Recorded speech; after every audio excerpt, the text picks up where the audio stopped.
A'udzubillahiminasyaitonirrajim. Bismillahirrahmanirrahim. Assalamualaikum warahmatullahi wabarakatuh. Alhamdulillahirabbil alamin. Wassalatu wassalamu ala asyrafil anbiya wal mursalin wa ala alihi wa sahbihi ajma'in. Amma ba'd. Yang Bapak Guru sayangi, cintai, para siswa-siswi SMP Negeri 1 Longkali, khusus utama spesialnya kelas 8A BCD. Alhamdulillah, untuk edisi hari ini, hari Sabtu tanggal 19 Februari tahun 2022, Pak Guru bisa hadir memberikan materi pelajaran SBK meskipun melalui video-video darurat Bapak Guru ini secara daring alias BDR, dikarenakan kita mulai lagi belajar BDR atau daring, yaitu belajar dari rumah, yang dimulai pada hari Senin tanggal 14 Februari tahun 2022, dikarenakan atau sehubungan dengan maraknya lagi COVID-19, tambah kumat lagi istilahnya COVID-19. Oleh karenanya ya kita belajar daring di rumah, dan pada kesempatan hari ini melalui video darurat Bapak Guru, Pak Guru akan menyampaikan materi-materi sekedar motivasi untuk kalian belajar di rumah menjelang kita ulangan ini, karena tidak lama lagi kita ulangan. Namun sebelum Pak Guru melanjutkan memberikan materi pelajaran, perlu Pak Guru sampaikan bahwa Pak Guru juga mohon maaf ini karena video Bapak Guru ini betul-betul ya sangat darurat ala kadarnya. Karena ini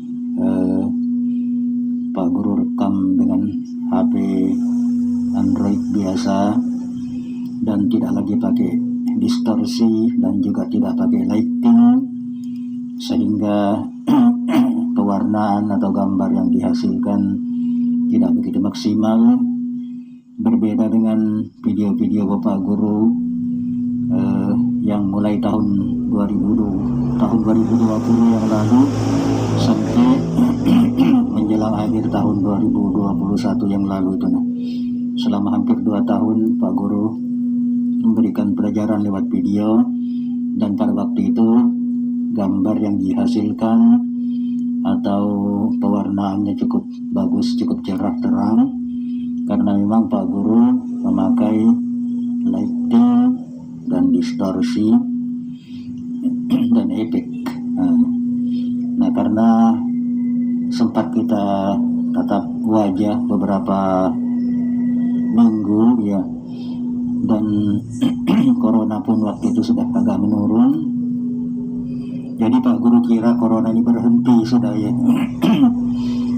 Sehingga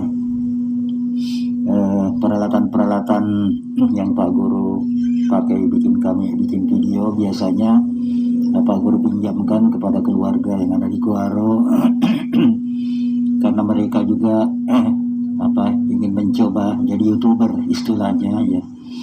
Dan mereka memakai saya punya distorsi, efek dan lighting mereka pinjam, dan termasuk kamera saya mereka pinjam ya, dan termasuk tongkis atau tripodnya juga mereka pinjam ya. Saya pinjamkan aja karena memang saya pikir corona ini sudah nggak ada lagi ya, jadi saya nggak lagi bikin video karena sudah tatap wajah kan.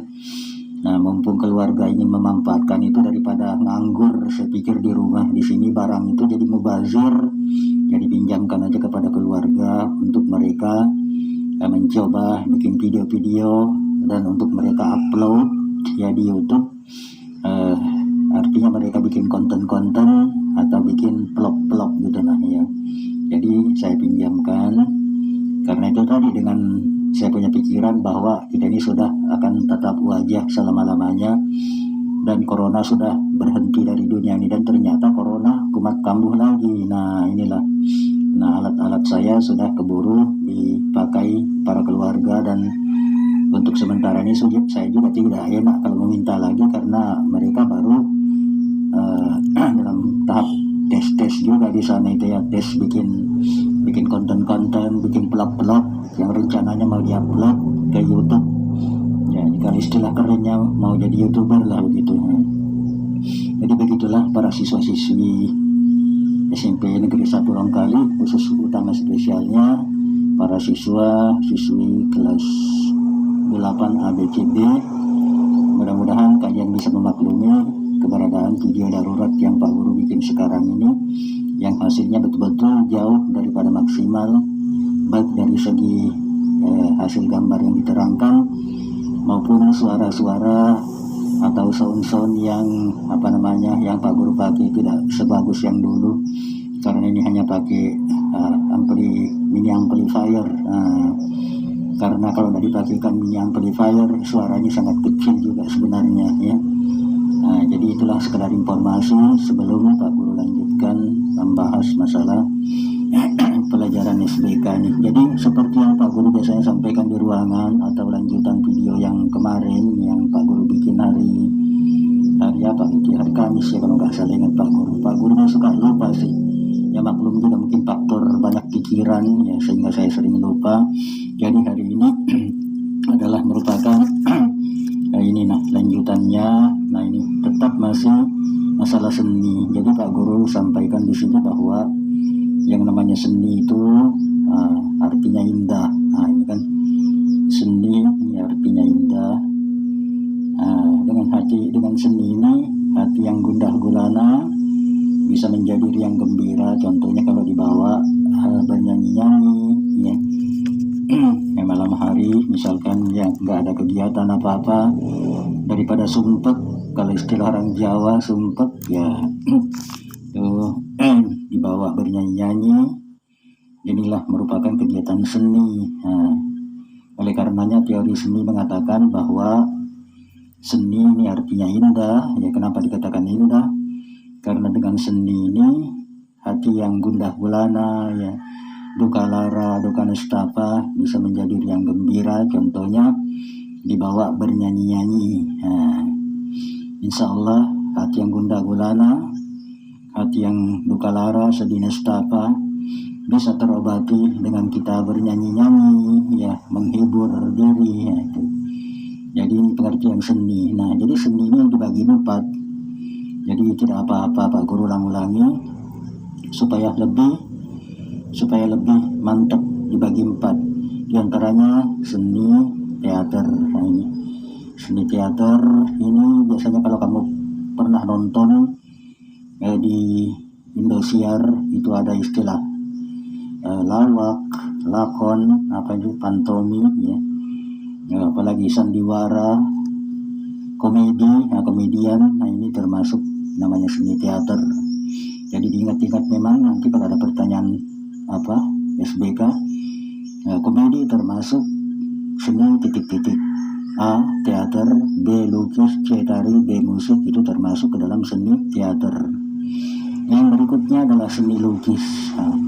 Seni lukis ini identik atau erat kaitannya dengan menggambar. Menggambar ini banyak ini, baik itu menggambar bentuk ya. Nah termasuk menggambar bentuk flora dan fauna atau menggambar bentuk hewan dan tumbuh-tumbuhan yang dinamakan flora dan fauna. Nah ini termasuk dalam seni lukis atau menggambar. Itu yang kedua. Dan yang ketiga ini adalah seni tari. Nah, seni tari ini adalah menari joget. Ya menari joget ini adalah seni gerakan tubuh lah kalau diistilahkan begitu. Termasuk seni gerakan tubuh ya. Dan seni tari kalau dari Kabupaten Pasir itu yang paling keren, terkenal adalah tari ronggeng. Ini dari Kabupaten Pasir, dan biasanya tari seperti ini termasuk ke dalam golongan tari-tari daerah karena dia pakai bahasa daerah setempat. Jadi seni ini pun ada seni nasional dan ada seni daerah. Kalau yang seni daerah ini yang bersifat kedaerahan setempat, misalkan ronggeng, ya menari ronggeng dari Pasir, tari balet ya dari daerah Bali, dan lain-lainnya. Jadi itu bedanya. Jadi kalau yang daerah bersifat kedaerahan masih pakai daerah bahasa daerah masing-masing. Kalau yang nasionalnya sudah bersifat nasional, dia memakai bahasa Indonesia. Misalkan berjoget, ya dia jogetnya atau nyanyinya dengan bahasa Indonesia, atau berlagu nyanyi tetap dengan bahasa Indonesia. Ini namanya yang sudah nasional. Nah kemudian yang keempat, ini yang terakhir, seni musik. Nah seni musik ini yang menyanyi atau berlagu. Nah ini jadi ada 4 model. Yang terakhir ini seni musik, yaitu tadi seni musik menyanyi atau berlagu. Dengan seni ini hati yang gundah gulana bisa terobati, yaitu diantaranya dengan seni musik itu ya kita berlagu menyanyi, insya Allah hati yang gundah gulana duka lara nestapa akan terobati. Inilah kira-kira para siswa-siswi kelas 8 ABCD yang Bapak Guru bisa sampaikan pada kesempatan video kali ini. Dan insya Allah akan kita sambung dengan video-video selanjutnya, karena video ini hanya sekedar Pak Guru menyampaikan bahan-bahan pelajaran saja atau sarana dan prasarana belajar. Dan yang lebih mantapnya lagi, kalian belajar sendiri. Silakan kalian membaca buku SBK, baik itu buku LKS-nya maupun buku paketnya ataupun buku LKS, karena ada istilah buku LKS sisa-sisa yang dulu ya, sekarang nggak ada lagi LKS. Itu waktu KTSP dulu aja ya, waktu metode mengajar kurikulum KTSP ada buku paket buku yang namanya LKS. Nah sekarang kembali ke buku paket dengan metode K13 ini, kurikulum K13.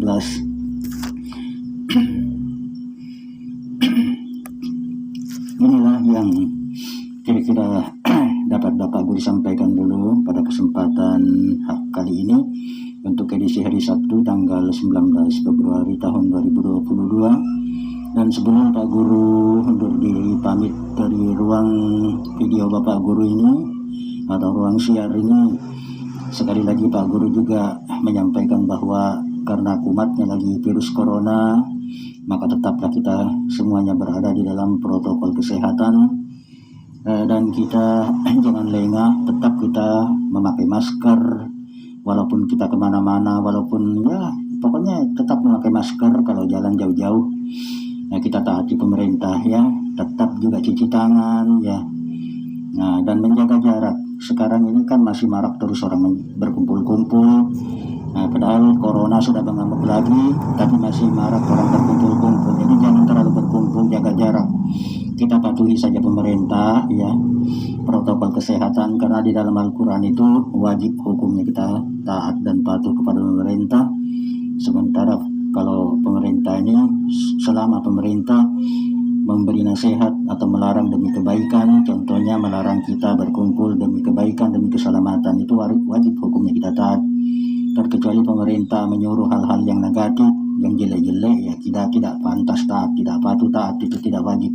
Misalkan pemerintah nyuruh korupsi aja kamu, apalagi malas-malas saja kamu, nah ini nggak boleh kita taati nih. Kalau ada misalkan ada begitu ya, nggak boleh kita taati. Misalkan ada pemerintah ngomong malas-malas saja kamu, nggak usah belajar, wah ini jangan ditaati nih, nggak boleh nih. Atau mungkin dia berkata begini, kamu ngeluyur aja, nggak usah kamu pakai masker apa, jangan, nggak boleh ditaati itu ya. Nah tapi kalau pemerintah menyuruh kita yang baik-baik, memakai masker, mencuci tangan, ya kita harus taati. Kita berdosa kalau tak mentaati itu ya. Jadi jangan dianggap sepele. Nah, jangan dianggap gampang-gampang, karena banyak Pak Guru lihat orang menggampang-gampangkan masalah ya. Tetap nggak pakai masker ya, masih saja berkumpul dengan berbagai macam alasan, acara ini, acara itu dan sebagainya ya. Ini yang dapat Pak Guru sampaikan pada kesempatan kali ini. Insya Allah kita akan bertemu dan berjumpa di lain waktu dan kesempatan. Kurang dan lebihnya Pak Guru mohon maaf, dan Pak Guru akhiri dengan ucapan hadanallahu wa iyyakum ajmain. Assalamualaikum warahmatullahi wabarakatuh.